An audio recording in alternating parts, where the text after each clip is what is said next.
యోగాంధ్ర కార్యక్రమంలో భాగంగా రాజమహేంద్రవరంలోని గౌతమి ఘాట్ వేదికగా జిల్లా యంత్రాంగం, పర్యాటక శాఖ, ఆయుష్ మంత్రిత్వ శాఖ ఆధ్వర్యంలో ఆర్ఎంసీ పర్యవేక్షణలో టూరిజం డెస్టినేషన్ యోగా సాధన జరిగింది. ఈ సందర్భంగా యోగా సాధన చేసిన జాయింట్ కలెక్టర్ వై మేఘస్వరూప్ మాట్లాడుతూ, ఈ నెల 21న రాజమహేంద్రవరం ఆర్ట్స్ కళాశాల మైదానంలో నిర్వహించనున్న అంతర్జాతీయ యోగా దినోత్సవం పురస్కరించుకుని జిల్లా స్థాయి యోగాంధ్ర కార్యక్రమంలో అన్ని వర్గాల ప్రజలు పెద్ద ఎత్తున పాల్గొని విజయవంతం చేయాలని కోరారు. భారతీయుల సనాతన సంపదైన యోగాను తమ జీవన శైలిలో ప్రతి ఒక్కరూ భాగం చేసుకోవాలని పిలుపునిచ్చారు. ఈ కార్యక్రమంలో నాన్ క్యాడర్ ఎస్పీ ఏవి సుబ్బరాజు, టూరిజం డైరెక్టర్ గంటా స్వరూప, DRO yes Bhaskar Reddy, tourism RD ఎన్వివిఎస్ మూర్తి, ఆర్ఎంసీ అదనపు commissioner PV Ramalingeswara Rao, deputy commissioner S Venkataramana, అధికారులు, అంగన్వాడీ కార్యకర్తలు, ఆయాలు, ఆశా వర్కర్లు, ఆరోగ్య శాఖ సిబ్బంది, వాకర్స్ అసోసియేషన్ సభ్యులు, యోగా సాధకులు పెద్ద సంఖ్యలో పాల్గొన్నారు. కార్యక్రమంలో భాగంగా యోగ గురువులు ధ్యానం, రాజయోగ సాధన, మెడిటేషన్ వల్ల కలిగే ప్రయోజనాలను వివరించి సుమారు 45 నిమిషాల పాటు అందరితో యోగాసనాలు సాధన చేయించారు. అనంతరం యోగాంధ్ర వేదికగా డ్రగ్స్ వద్దు బ్రో గోడపత్రులను జాయింట్ కలెక్టర్ ఆవిష్కరించారు. ఫిట్ ఇండియా సైకిల్ డ్రైవ్లో భాగంగా సండేస్ ఆన్ సైకిల్ పోలీసులు కార్యక్రమాన్ని నిర్వహించారు.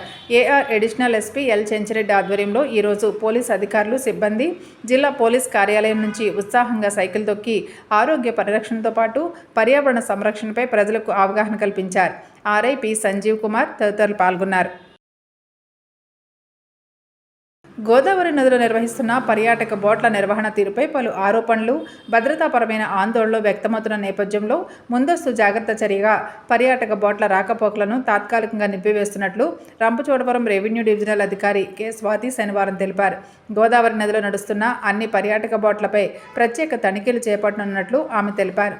బోట్ల ఫిట్నెస్, సాంకేతిక పరిస్థితి, ప్రయాణికుల సామర్థ్యం, భద్రతా ప్రమాణాలు, లైఫ్ జాకెట్లు, అత్యవసర రక్షణ పరికరాలు, బోట్ యాజమాన్యాలు, పర్యాటకుల భద్రత కోసం తీసుకున్న చర్యలు తదితర అంశాలను సమగ్రంగా పరిశీలిస్తామన్నారు. రెవెన్యూ, పోలీస్, పర్యాటక, మత్స్యశాఖ, విపత్తు నిర్వహణ, ఇరిగేషన్ తదితర శాఖల అధికారులతో కూడిన సంయుక్త బృందం తనిఖీలు నిర్వహిస్తుందని తెలిపారు. బృందం నివేదిక ఆధారంగా అన్ని భద్రతా ప్రమాణాలు పాటిస్తున్నట్లు నిర్ధారణ అయిన అనంతరమే సంబంధిత బోట్లకు అనుమతులు మంజూరు చేస్తామన్నారు. భద్రతా నిబంధనల ఉల్లంఘనకు పాల్పడిన వారిపై సంబంధిత చట్టాల ప్రకారం కఠిన చర్యలు తీసుకుంటామని హెచ్చరించారు. అదృశ్యమై 9 రోజులు గడుస్తున్న జాడ లేక రాష్ట్ర వ్యాప్తంగా ఆందోళన రేకెత్తిస్తున్న కాకినాడ జిల్లా తుని మండలం సిహెచ్ అగ్రహారానికి చెందిన 2 ఏళ్ల జ్ఞానేశ్వరి కేసు మిస్టరీగా మారింది. చిన్నారి ఆచూకీ కోసం పోలీసులు ముమ్మర గాలింపు చర్యలు చేపట్టినా ఇప్పటికీ ఎలాంటి ఆధారం లభించలేదు. ఈ కేసులో కీలకంగా భావించిన పెంపుడు శునకం మృతి చెందడంతో దర్యాప్తు మరింత క్లిష్టంగా మారింది. కిడ్నాప్ కోణంలో పోలీసుల దర్యాప్తు సాగుతుంది.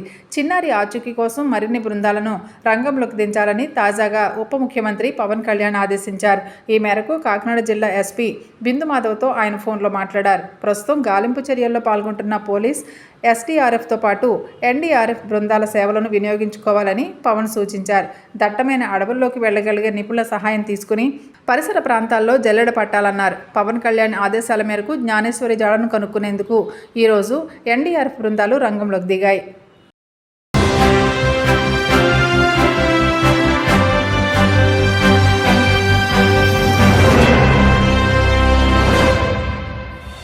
నమస్కారం.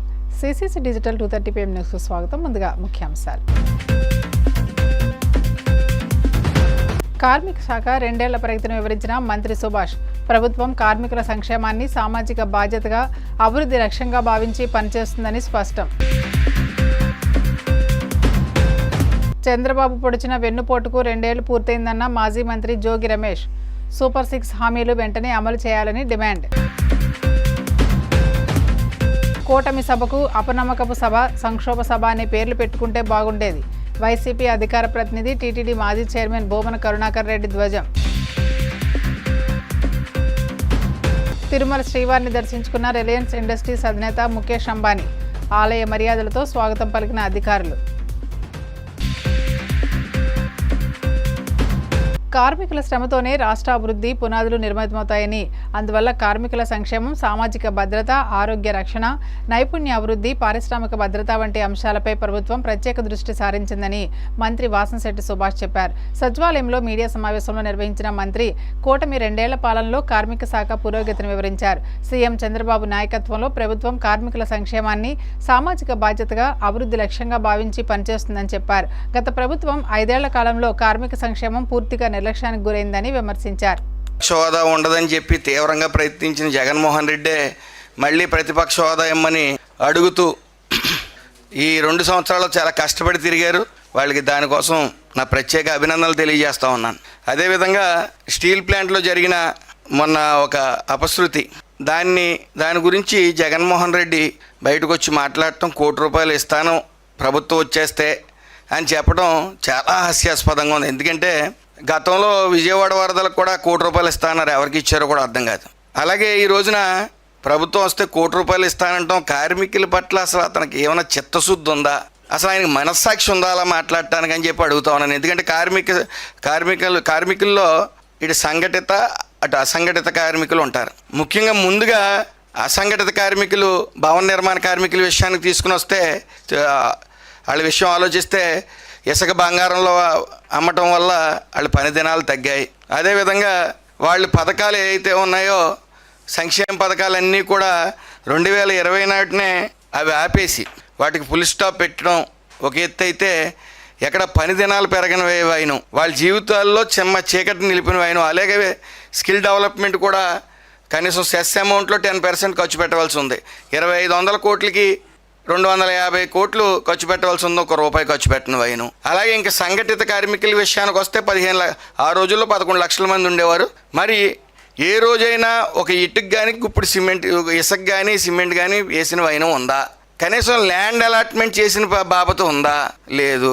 కనీసం సర్జరీ, ఈఎస్ఐ హాస్పిటల్ ఒక్క సర్జరీ అయినా చేసాడు ఆయన 5 ఏళ్ల పాలనలో? చేయలేదు. ఇంక ఇతను కార్మికుల గురించి ఏం మాట్లాడతాడు? అసలు కార్మికులు అంటే కష్టజీవులు. వాళ్ళు కష్టజీవుల గురించి మాట్లాడాలంటే వాళ్ళు కష్టం తెలిసి ఉండాలి.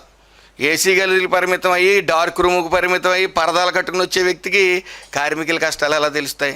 కాబట్టి చంద్రబాబు నాయుడు గారు నిరంతర శ్రామికుడు, ప్రథమ కార్మికుడు. ఆయనకి కష్టాలు తెలుసు కాబట్టే వచ్చిన వెంటనే ఈ 1/3/2026న సంక్షేమ పథకాలు అన్నీ ఇవ్వడం జరిగింది. ముఖ్యంగా వివాహ బహుమతి 20,000, ప్రసూతి ప్రయోజనం 20,000, సహజ మరణం సాయం 60,000, అలాగే అంత్యక్రియ ఖర్చులు 20,000.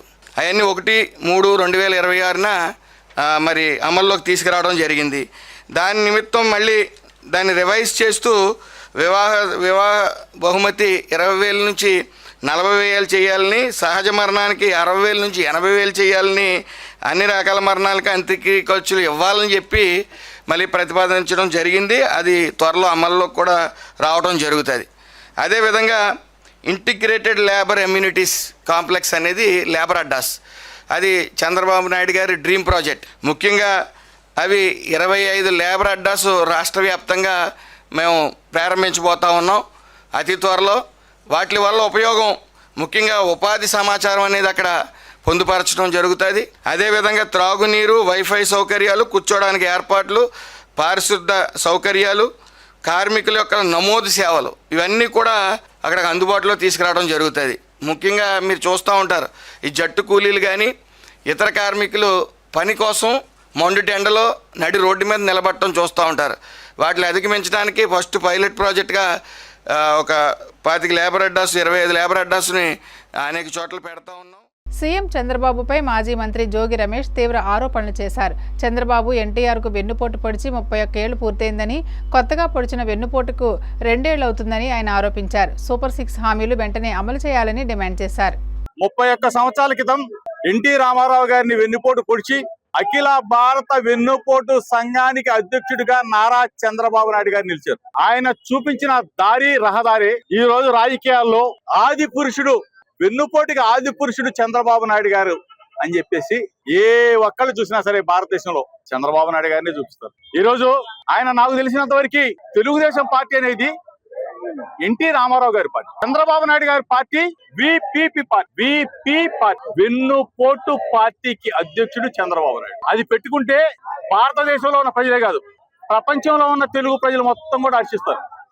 ఈరోజు 2 సంవత్సరాల క్రితం అబద్ధాలతో మోసాలతో 3 పార్టీలు కలిసి 30 మంది నాయకులు కలిసి జగన్మోహన్ రెడ్డి గారి పార్టీని అంటే వైఎస్ఆర్ కాంగ్రెస్ పార్టీని ఓడించి ఈరోజు సంకలు చరుచుకుంటా ఉన్నాం. 2 సంవత్సరాలు సంకలు చరుచుకోకముందే 2 సంవత్సరాల్లోనే చంద్రబాబు నాయుడికి కూటమి ప్రభుత్వానికి ఇంత పెద్ద ఎత్తున ప్రజా వ్యతిరేకత వస్తుందని చెప్పేసి వాళ్ళు ఊహించుంటారు. జగన్మోహన్ రెడ్డి గారి 5 సంవత్సరాల పరిపాలన, ఆయన ప్రేమ అభిమానం ఏ విధంగా ఆయన ప్రజల్ని చూసుకున్నాడు ఒక్కసారి. ఈ 2 సంవత్సరాల ప్రజలు బయటకు వచ్చి చంద్రబాబు నాయుడు మాకు వద్దు, మరలా జగన్మోహన్ రెడ్డి గారే మాకు ముద్దు, మరలా జగన్మోహన్ రెడ్డి గారే మాకు ముఖ్యమంత్రి కావాలి, ఆయన 5 సంవత్సరాల పరిపాలనలో మేము సుఖంగా సంతోషంగా ఎటువంటి బాధరబందీ లేకుండా ఉన్నాం. రైతన్నలు అయితే అంటా ఉన్నారు, డాక్టర్ వైఎస్ రాజశేఖర రెడ్డి గారు రైతుని రాజుని చేస్తే రాజశేఖర రెడ్డి గారి కుమారుడు జగన్మోహన్ రెడ్డి గారు రైతుని రారాజుని చేశాడు, బ్రహ్మాండంగా గిట్టుబాటు ధరలు ఇచ్చాడు, ఇన్పుట్ సబ్సిడీ ఇచ్చాడు, క్రాప్ ఇన్సూరెన్స్ ఇచ్చాడు, ఎరువుల ధరలు తగ్గించాడు, విత్తనాలు సకాలంలో అందించాడు. కరోనా కష్టకాలంలో కూడా గిట్టుబాటు ధర ఇచ్చిన మహనీయుడు జగన్మోహన్ రెడ్డి గారు అని చెప్పేసి రైతులు ఏ గ్రామానికి వెళ్ళి అడిగినా సరే రైతన్న చెప్తా ఉన్నాడు, చంద్రబాబు నాయుడు పోవాలా, జగన్ అన్న రావాలని చెప్పుడు. అదే విధంగా 89 లక్షల మంది ఉన్న అక్క చెల్లెళ్ళు 2 ఏళ్ల కూటమి పాలనపై చంద్రబాబుతో బహిరంగ చర్చకు తాను సిద్ధమేనని, విధ్వంస పాలన ఎవరిదో ఆధారాలతో సహా రుజువు చేస్తానని తిరుపతి సభలో చంద్రబాబు చేసిన వ్యాఖ్యలకు వైసీపీ అధికార ప్రతినిధి బోమన కరుణాకర్ రెడ్డి బదులిచ్చారు. తిరుపతిలోని తన నివాసంలో ఆయన మీడియాతో మాట్లాడుతూ కూటమి సభకు అపనమ్మకపు సభ, సంక్షోభ సభ అనే పేర్లు పెట్టుకుంటే బాగుండేదని, ఈ సభ ద్వారా మరోసారి చంద్రబాబు ప్రజలకు మాయాబజార్ సినిమా చూపించారని ఆరోపించారు. ఎన్నికల్లో ఇచ్చిన వాగ్దానాలు అమలు చేయకుండా విజన్ 2047 పేరుతో ప్రజలను మరోసారి భ్రమల ఫ్రీజన్లో బంధించాలని చూస్తున్నారని ఆగ్రహం వ్యక్తం చేశారు. శ్రీవాణి టికెట్ల అమ్మకాలు, పరకామణి వ్యవహారం, డిఎస్సి అక్రమాలపై చంద్రబాబు సిబిఐ విచారణ కోరే దమ్ముందా అని బోమన కరుణాకర్ రెడ్డి సవాల్ విసిరారు. చెక్క భజనలు చేసుకున్నటువంటి సభ, నరకుడి వారసులైన చంద్రబాబు, పవన్ కళ్యాణ్ గారు చరకుడి వారసులమని చెప్పుకుంటూ చెక్క భజనలు చేసుకున్నటువంటి సభ. అన్ని వర్గాల ప్రజలకు చేసింది మోసమే, 2 ఏళ్లు చూపింది జగన్ పట్ల ద్వేషమే. ఆయన కుమారుడు లోకేషు కాదు, పాపేషు, లోఫేషు, ఎర్రబుక్కు ఎర్రేషు.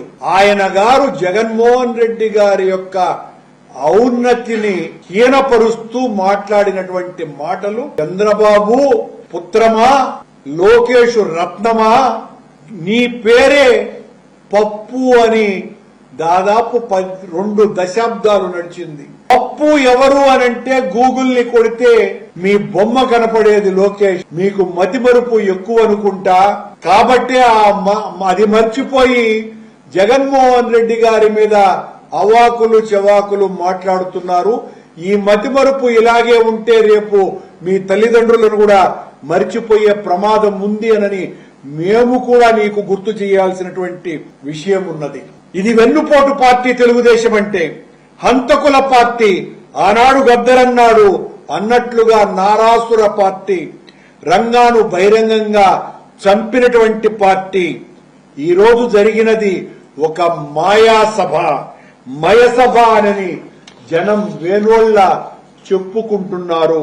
యథావిధిగా మళ్లీ జగన్మోహన్ రెడ్డి గారిని తిట్టడం, గత ప్రభుత్వం అంతా కూడా విధ్వంసమే అని చెప్పటం తప్ప ఈ 2 ఏళ్లలో నువ్వు చేసింది ఏంటయ్యా అంటే ఒక్కటి కూడా చెప్పలా. ఒక్కటి కూడా చెప్పకుండా అన్ని చేసేశామని చెప్పుకోవటం, ఆడిపోసుకోవటం. జగన్ గారి మీద మాట్లాడింది కొత్తది అంటూ ఏమీ లేకుండా ఆ సభ సాగింది. చెప్పుకోవటానికి చేసింది ఏమీ లేదు. అందుకే జగన్ ని తిట్టి మొత్తం కాలమంతా 2 సంవత్సరాల కాలము గడిపేశారు.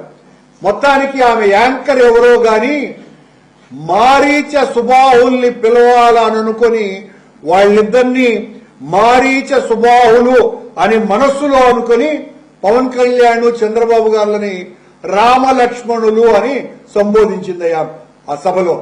మనసులో మాత్రం ఆమె ఖచ్చితంగా మారీచ సుబాహుల్ని ఆహ్వానిస్తున్నాను అని అనుకునే ఉంటది. ఎవరో 2 లబ్ధిదారులను పిలిచినారు, వాళ్ళతో చిలక పలుకులు మాట్లాడించినారు. అంతా రాష్ట్రమంతా కూడా ఇలాగే జరిగినట్టుగా రాష్ట్రమంతా కూడా గగ్గోలు పెడుతోంది.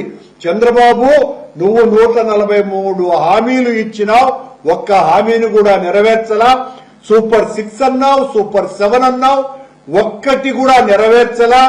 ఆడవాళ్లకు 1500 రూపాయలు రాలా, నిరుద్యోగులకు 3000 రూపాయలు రాలా, రైతులకు 20,000 రూపాయలు రాలా. 23 లక్షల కోట్ల పెట్టుబడులు వచ్చినాయన్నావు, 20 లక్షల ఉద్యోగాలు వస్తాయని చెబుతున్నావు. ఇప్పటి వరకు 1 లక్ష ఉద్యోగాలు రాలా. నువ్వు చెప్పినటువంటి ఆ 23 లక్షల కోట్ల రూపాయలు ఎంఓయూలకు పరిమితమే గాని ఎక్కడ ఆచరణలోకి అందుబాటులోకి రాలా. జగన్ గారంతా కూడా అప్పులే చేసినాడని మాట్లాడినావు. ఈ 2 సంవత్సరాల కాలంలో 3.5 లక్షల కోట్ల రూపాయల అప్పు చేసినావు. ఆక్వా రంగంలో మంచి ప్రోడక్ట్స్ సప్లై చేసిన యాజమాన్యాలకు, రొయ్య దిగుబడులలో ఉత్తమ ప్రతిభ కనబరిచిన ఉత్తమ రైతులకు అవార్డ్స్ ప్రదానం చేయడం శుభపరిణామమని డిప్యూటీ స్పీకర్ ఉండి ఎమ్మెల్యే కనుమూరి రఘురామకృష్ణంరాజు అన్నారు. పశ్చిమ గోదావరి జిల్లా భీమవరం మల్టీప్లెక్స్ వద్ద ఉన్న కళ్యాణ మండపంలో 2026 ఆక్వా ఇంటర్నేషనల్ అవార్డ్స్ కార్యక్రమం ఘనంగా నిర్వహించారు. ఈ కార్యక్రమానికి ముఖ్య అతిథిగా రఘురామ హాజరై జ్ఞాపికలు, ప్రశంసాపత్రాలు అందజేశారు. ఉండి మండలం కలిగొట్లకు చెందిన ప్రముఖ ఆక్వా రైతు ఎంపీటీసీ రుద్రరాజు యువరాజుకు ఇంటర్నేషనల్ ఉత్తమ ఆక్వా రైతు అవార్డు లభించింది. ఆర్ఆర్ఆర్ చేతుల మీదుగా ఈ అవార్డును అందుకున్న యువరాజు మాట్లాడుతూ, ఈ గౌరవం తనపై మరింత బాధ్యతను పెంచిందని, ఆక్వా పరిశ్రమ అభివృద్ధికి తన వంతు కృషి చేస్తానని తెలిపారు. ఈ సందర్భంగా కరిముఖ నాగరాజు, వనమ శ్రీనివాస్, వినాయక్, డాక్టర్ గాదిరాజు రంగరాజు తదితర కూటమి నాయకులు, ఆక్వా రైతులు ఆయనను సత్కరించి అభినందనలు తెలిపారు. ఉత్తమ రైతులకి మంచి ప్రొడక్ట్స్ ఇచ్చే వాళ్ళకి అందరికీ ఈ అవార్డ్స్ ఎంకరేజ్మెంట్ గా ఈ అవార్డ్స్ ఇచ్చే కార్యక్రమానికి హాజరైన వారందరికీ నా అభినందనలు. ఆక్వా ఇంటర్నేషనల్ ఎక్స్పోలో భీమవరంలో నేను ఉత్తమ ఆక్వా రైతు అవార్డు తీసుకోవడం చాలా గర్వంగా ఉంది. నా మిత్రులు అందరూ పక్కన ఉండగా ఈ అవార్డు త్రిపుల్ గారి ద్వారా తీసుకోవడం చాలా ఆనందంగా ఉంది. ఈ అవార్డు నాకు రావడానికి గల కారణం మా నాన్నగారు లక్ష్మీపతిరాజు గారు, మా తమ్ముడు మహేష్ రాజు, వీళ్ళతో కలిసి ఫ్యామిలీగా నేను చేస్తున్నటువంటి కల్చర్లో వాళ్ళతో పాటు ఈ కల్చర్ని చేయడంలో నాకు సహకరించి నా ఫ్యామిలీ అందరికీ కూడా ఈ అవార్డుని మా అమ్మగారికి, మా నాన్నగారికి, మరియు మా బ్రదర్కి, మా వైఫ్కి, మా పిల్లలు అందరికీ కూడా ఈ యొక్క అవార్డుని వాళ్ళకి డెడికేట్ చేస్తాను. ఎందుకంటే వాళ్ళ సపోర్ట్ లేకుండా నేను ఈ కల్చర్ చేసేవాడినే కాదు. ఈ కల్చర్లో ఇవాళ చేస్తున్నానంటే ఫ్యామిలీ సపోర్ట్ మరియు ఫ్రెండ్స్ కానీ, నా రిలేటివ్స్ కానీ అందరూ కూడా నన్ను ముందు వెనకాల నుండి ప్రోత్సహించి నన్ను ముందుకు నడిపారు. కాబట్టి అందరికీ కూడా ఈ సందర్భంగా మరొకసారి హృదయపూర్వకంగా అందరికీ కూడా కృతజ్ఞతలు తెలియజేసుకుంటూ, ముఖ్యంగా మా నాన్నగారు నడిపిన బాటలో నేను వెళ్తున్నందుకు ఆయనకి సర్వదా రుణపడి ఉంటానని కృతజ్ఞత తెలియజేసుకుంటూ, మా నాన్నగారు లక్ష్మీపతిరాజు గారికి ధన్యవాదాలు తెలియజేస్తాను. ఈ అవార్డు తీసుకోవడం నాకు మరింత బాధ్యతను పెంచింది. నేను నా రైతు సోదరుల కోసం చేస్తున్నటువంటి ప్రయాణంలో నాకు మరింత ప్రోత్సాహం లభించింది. ఈ అవార్డు తీసుకున్న సందర్భంగా నేను ఈ రైతాంగానికి వాళ్ళు పడుతున్న సమస్యల్ని ఇటు ప్రభుత్వం దృష్టికి కానీ, ఇటు ఇండస్ట్రీ పెద్దల దృష్టికి కానీ తీసుకువెళ్ళి నా సాయశక్తిలా ప్రయత్నించి ఈ యొక్క ఇండస్ట్రీకి నా యొక్క సహకారం చేస్తూ ఈ ఇండస్ట్రీ మెరుగుదల కోసం నేను సర్వశక్తుల వడ్డీ కృషి చేస్తానని ఈ అవార్డు రిసీవ్ చేసుకున్న సందర్భంగా అందరికీ కూడా తెలియజేస్తూ ఈ అవార్డుని నా ఫ్యామిలీకి డెడికేట్. మరుగుదొడ్ల శుభ్రం విషయంలో ప్రతి ఒక్కరూ శ్రద్ధ వహించాలని, బహిరంగ మల విసర్జన చేస్తే జరిమానాలతో పాటు చర్యలు తప్పవని Bhimavaram municipal commissioner K Ramachandrareddy హెచ్చరించారు. శ్రీ విజ్ఞాన వేదిక పురపాలక సంఘం ఆధ్వర్యంలో పశ్చిమ గోదావరి జిల్లా భీమవరం పాత బస్టాండ్లో మరుగుదొడ్లు శుభ్రం చేసి చుట్టుపక్కల చెత్తను తొలగించే కార్యక్రమాన్ని నిర్వహించారు. సందర్భంగా మున్సిపల్ కమిషనర్ రామచంద్రారెడ్డి మాట్లాడుతూ, బస్టాండ్ పరిసర ప్రాంతాల్లో సులభ కాంప్లెక్స్లను ఏర్పాటు చేయడం జరిగిందని, వాటిని వినియోగించుకోవాలన్నారు. ఆర్టీసీ ప్రాంతీయ కార్యాలయ అధికారి కె గిరిధర్ కుమార్, నిర్వాహకులు చెరుకువాడ రంగసాయి మాట్లాడుతూ, బస్టాండ్ తో పాటు చుట్టుపక్కల పరిసర ప్రాంతాలను కూడా పరిశుభ్రంగా ఉంచుకోవాలన్నారు. 23 రోజుల నుంచి మనం క్లీన్ స్వీప్ కార్యక్రమాన్ని మనం దిగ్విజయంగా సక్సెస్ఫుల్ గా చేసామంటే మున్సిపాలిటీ వారి సహకారం, మన రంగసాయి గారి సహకారం, అందరూ కూడా నిజంగా చెప్పాలంటే మున్సిపాలిటీ సిబ్బందిని మేము 23 రోజుల నుంచి మేము చాలా చూస్తున్నాం. ఎందుకంటే ప్రతి వీధి క్లీన్ చేయడం అనేటువంటిది, తర్వాత శుభ్రం చేయడం అనేటువంటిది చూసినట్లయితే మనకు ఆ కష్టం ఏంటో మనకు అర్థమవుతుంది. వారికి ప్రత్యేకమైన ధన్యవాదాలు తెలుపుతున్న సిబ్బందికి, మున్సిపల్ సిబ్బందికి. ఎందుకంటే క్లీన్ భీమవరంగా ఉండాలంటే కారణం వాళ్ళ రోజు కూడా పొద్దున్నే శుభ్రం చేసి రోడ్లన్నీ శుభ్రం చేయడమే కాకుండా వాళ్ళు మనకి ఎంత ఇచ్చేస్తున్నారు అనేటువంటిది మనకు అర్థమవుతుంది. కాబట్టి మనం వాళ్ళందరికీ కూడా చేయూతగా ఉండాలి. వాళ్ళని గౌరవించుకుంటూ డ్రైన్ లో చెత్త వేయడం గానీ, ఇంటి ముందు చెత్త వేయడం గానీ లేకుండా మనం కూడా కోఆపరేట్ చేసినట్లయితే, ప్లాస్టిక్ ఒకటి మనం తప్పు చేస్తున్నాం. ప్లాస్టిక్ కూడా మనం డ్రైన్ లో పడేయడం ఎక్కువగా విచ్చలవిడిగా వాడుతున్నాం. ఆ ప్లాస్టిక్ నిర్మూలన అనేటువంటిది అది మనం వాడకుండా ఉన్నట్లయితే చాలా కూడా మనం సహకరించిన వాళ్ళు అవుతాం. మన అందరం కూడా ఒకటే మాట నేను చెప్తున్నాను, భీమవరం ప్రజలందరికీ, చుట్టుపక్కల ఉన్న ప్రజలందరికీ, సిబ్బందికి మనం తోడుగా ఉండి వారు చేసే కార్యక్రమానికి మనం అడ్డు తలగకుండా, వారికి ఇబ్బంది లేకుండా చేసినట్లయితే భీమవరం ఎందుకు క్లీన్ అవ్వదు? క్లీన్ భీమవరంగా మనం ఎందుకు చూడం? మన రాష్ట్రం ఎందుకు క్లీన్ గా చూడడం? మన ముఖ్యమంత్రి గారు చంద్రబాబు నాయుడు గారు కానీ, పవన్ కళ్యాణ్ గారు కానీ చేసిన ఈ కార్యక్రమానికి మన నాందిగా బయలుదేరి ఇక్కడి నుంచే, భీమవరం నుంచే మనం ఈ కార్యక్రమానికి శ్రీకారం చుట్టాలని నా ఉద్దేశంతో రేపు పొద్దున్న భారతదేశంలోనే భీమవరం అనేటువంటిది, క్లీన్ భీమవరం అనేటువంటి గుర్తింపు రావాలని నేను మనస్ఫూర్తిగా కోరుకుంటాను. మీ అందరికీ కూడా ప్రత్యేక ధన్యవాదాలు. ఎందుకంటే ప్రత్యేకమైన ధన్యవాదాలు సిబ్బందికి, మున్సిపల్ సిబ్బందికి, వారి కమిషనర్ గాని, అసిస్టెంట్ కమిషనర్ రాంబాబు గారు చేసే ప్రయత్నం నేను చాలా మెచ్చుకుంటున్నాం. మా కార్యక్రమాల్లో వాళ్ళని కూడా మేము ప్రతిరోజు చూస్తున్నాం. ఎందుకంటే మాకన్నా ముందు వచ్చి సిబ్బందిని రెడీ చేసి మన రంగసాయి గారు గాని అందరూ కూడా చక్కగా చేస్తున్నారు. ఈ కార్యక్రమం చేసినందుకు ప్రత్యేకంగా ధన్యవాదాలు. Clean sweep at Bhimavaram 4th week లోకి జాయిన్ అయ్యాం. ఈ వారం ముఖ్యంగా public toilets, community toilets cleaning aspect తీసుకోవడం జరిగింది. ఈ సందర్భంగా భీమవరం ఓల్డ్ బస్ స్టేషన్ దగ్గర టాయిలెట్స్ క్లీనింగ్ ఏరియా మొత్తం పరిశుభ్రంగా ఉంచే దిశగా అందరూ కలిసి చేయటం అనేది జరుగుతుంది. దీనికి ముఖ్యంగా సహకరిస్తున్న మున్సిపల్ అథారిటీస్ కి, ఈ కార్యక్రమాన్ని మన భీమవరం టౌన్ లో సక్సెస్ఫుల్ గా రన్ చేయడానికి సహకరిస్తున్న రంగసాయి గారికి, వాకర్స్ అసోసియేషన్ వారికి ప్రత్యేక కృతజ్ఞతలు తెలియజేస్తూ ఈ వారం కూడా ఈ కార్యక్రమం మొత్తాన్ని వారం సక్సెస్ చేయవలసిందిగా ప్రజలందరినీ కోరటం. మన రాష్ట్ర ప్రభుత్వ ఆదేశాల ప్రకారం మనము ఇప్పుడు ఆపరేషన్ క్లీన్ స్వీప్ అనే కార్యక్రమాన్ని భీమవరం పట్టణంలో ప్రతిరోజు కూడా చాలా సక్సెస్ఫుల్గా చేస్తూ ఉన్నాం. అలాగే మన పబ్లిక్ కూడా సహకరిస్తున్నారు. ముఖ్యంగా అలా చేస్తూ ఇప్పటికి 3 వారాలు 3 థీమ్స్ జరగడం అయిపోయింది. ఎల్లో స్పాట్స్, బ్లాక్ స్పాట్స్ అవన్నీ కవర్ అయిపోయింది. మెయిన్ రోడ్స్ అయిపోయింది. అలాగే కమర్షియల్ ఏరియాస్ కూడా అయిపోయింది. ఇప్పుడు 4th వీక్ థీమ్గా మనము పబ్లిక్ టాయిలెట్స్, అలాగే కమ్యూనిటీ టాయిలెట్స్, ఏదైనా బ్లాక్ స్పాట్స్ ఉన్న కార్యక్రమం జరుగుతుంది. మన టౌన్లో పబ్లిక్ టాయిలెట్స్ ఉన్నాయి తప్ప కమ్యూనిటీ టాయిలెట్స్ అయితే ఎక్కడ లేవు. ఈ పబ్లిక్ టాయిలెట్స్ కూడా శుభ్రంగా నీట్గా ఉంచుకునే విధంగా ఈ వారం కూడా ఈ కార్యక్రమాలు జరుగుతున్నాయి. పట్టణంలో ఎక్కడెక్కడైతే బ్లాక్ స్పాట్స్, ఈ యొక్క జీవీపీస్ ఉన్నాయో వాటన్నింటిని కూడా క్లియర్ జరుగుతుంది.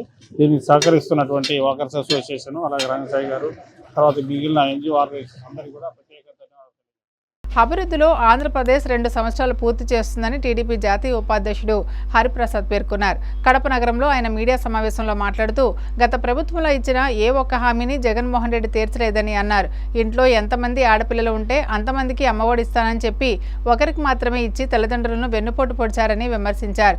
గత 5 సంవత్సరాల్లో ఒక డిఎస్సి కూడా నిర్వహించలేదని, తమ ప్రభుత్వం రాగానే మొదటి డిఎస్సి నిర్వహించి 16,000 మందికి ఉపాధ్యాయ ఉద్యోగాలు ఇచ్చామని, త్వరలో మరో డిఎస్సి కూడా నిర్వహిస్తున్నామని అన్నారు.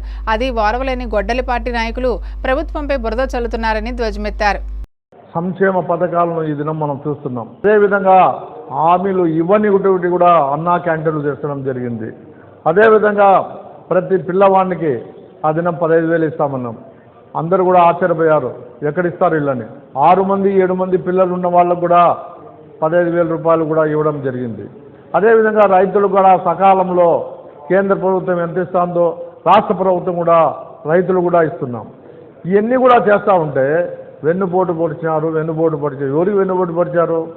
నువ్వు నీ తల్లికి నీ చెల్లికి వెన్నుపోటు పొడిచావు. మేము ఆ దినం ఆంధ్రప్రదేశ్ విద్యార్థులు, అదేవిధంగా ఉపాధ్యాయులకు మేము ఎగ్జామ్ పెడతామని చెప్పి దాదాపు 16,000 టీచర్ పోస్టులు ఫిలప్ చేయడం జరిగింది. మరలా రెండోసారి కూడా టీచర్ పోస్టులు ఫిలప్ చేస్తారు అనే ఒక కసితో ఎక్కడ విద్యార్థులందరూ కూడా, విద్యార్థులోకమంతా కూడా తెలుగుదేశం వైపు నడుస్తుంది అనే ఉద్దేశంతో మీరు లేనిపోని కంప్లైంట్లు ఇవ్వడం జరుగుతూ ఉంది. మీరు గేమ్స్లో ఆ దినం గేమ్స్లో 3% ఉంది మనకు మొదటిది కూడా. విద్యార్థులు కానీ టీచర్లు కానీ ఎవరికి కూడా గేమ్స్ ఉంటే వాళ్ళకు ప్రియారిటీ ఇవ్వాలని ఆ విధంగా ఇచ్చారు తప్ప మీ మాదిరి మీరు గ్రూప్ 1 జరిపినప్పుడు ఏ విధంగా దోచుకున్నారో మీ అందరికీ కూడా తెలుసు. కండక్టర్లు డ్రైవర్లు కూడా పేపర్ కలెక్షన్ చేస్తారు. అంత ఘోరమైన మీరు కూడా మాట్లాడితే ఏ విధంగా ఉంటుందో ఒకసారి రాష్ట్ర ప్రజలందరూ కూడా అర్థం చేసుకుంటున్నారు.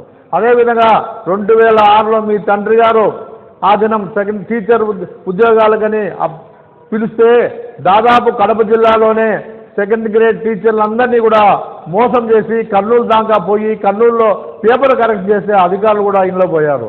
అటువంటిది మీరు మరలా సెకండ్ గ్రేడ్ టీచర్లు పరీక్షలు నిర్వహించడం కూడా 2007లో జరిగింది. అంటే మీ మాదిరి దొంగ అన్నట్టు మీ మాదిరి అందరూ కూడా చేస్తారనుకుంటే అది చాలా పొరపాటు. మా నాయకుడు నారా లోకేష్ గారు అయితేనేమి, అదేవిధంగా పవన్ కళ్యాణ్ అయితేనేమి, చంద్రబాబు నాయుడు గారు అయితేనేమి ఏ విధమైన అవినీతి కానీ ఇంకోటి కానీ లేకుండా పారదర్శకంగా విద్యార్థులకు మంచి ఉపాధ్యాయులకు మంచి ఉపాధ్యాయులు రావాలా, పిల్లల భవిష్యత్తు బాగుండాలనే ఆలోచనతోనే ఈ దినం ఆ టీచర్ పోస్ట్ అని కూడా ఫిలప్ చేయడం జరిగింది. కాబట్టి జగన్మోహన్ రెడ్డి నువ్వు వెన్నుపోటు పొడిచింది నీకు తెలుదా? మీ సొంత చెల్లెలకు వెన్నుపోటు పట్టావు, మీ అమ్మకు వెన్నుపోటు పట్టావు, మీ చిన్నాయన కూతురికి, మీ నాయనకు రాముడు లాంటి వాడు, లక్ష్మణ్ లాంటి వాడు వివేకానంద రెడ్డికి వెన్నుపోటు పొడిచి ఆయన చంపించావు. కాబట్టి ఇంట్లో ఎంతో మందిని చంపించిన నువ్వు కూడా వెన్నుపోటు అంటే ఇది చాలా దురదృష్టకరం. ప్రజలందరూ కూడా నవ్వుకుంటున్నారు. జగన్మోహన్ రెడ్డి ఈ 2 సంవత్సరాల పరిపాలనలో తెలుగుదేశం కూటమి ప్రభుత్వం ఎన్నో మంచి కార్యక్రమాలు చేస్తూ ఉంటే అవి తప్పుపడ్డానికో లేకపోతే అవి ఇవ్వకుండా చేయడమే ఆయన లక్ష్యంగా చేస్తున్నాడని ప్రజలందరూ కూడా అనుకుంటున్నారు. ఈ దినం పెన్షన్ వాళ్ళు అయితేనేమి, వికలాంగుల పెన్షన్లు అయితేనేమి, అదేవిధంగా అమ్మఒడి అయితేనేమి, రైతులకు అయితేనేమి, గ్యాస్ అయితేనేమి అన్నీ కూడా చెప్పిన మాట ప్రకారం ఇచ్చిన ఘనత తెలుగుదేశం పార్టీకే, కూటమి ప్రభుత్వానికి అని చెప్పి మేము తెలియజేస్తున్నాం. కాబట్టి ఇప్పటికైనా ప్రజలు చీకొడుతున్నారు, బుద్ధి తెచ్చుకొని ఇప్పటికి 11 సీట్లు వచ్చాయి, ఈసారి 1 సీటు కూడా. కలియుగ ప్రత్యక్ష దైవం తిరుమల శ్రీ వెంకటేశ్వర స్వామివారిని ముఖేష్ అంబానీ దర్శించుకున్నారు. వీఐపీ విరామ దర్శన సమయంలో కుమారుడు ఆనంద్ అంబానీ, కోడలు రాధికా మర్చెంట్స్తో కలిసి స్వామివారి సేవలో పాల్గొని మొక్కులు చెల్లించుకున్నారు. దర్శనానంతరం వీరికి రంగనాయకుల మండపంలో వేద పండితులు వేదాశ్రోచనం అందించగా ఆలయ అధికారులు స్వామివారి తీర్థప్రసాదాలు అందజేసి పట్టు వస్త్రంతో సత్కరించారు.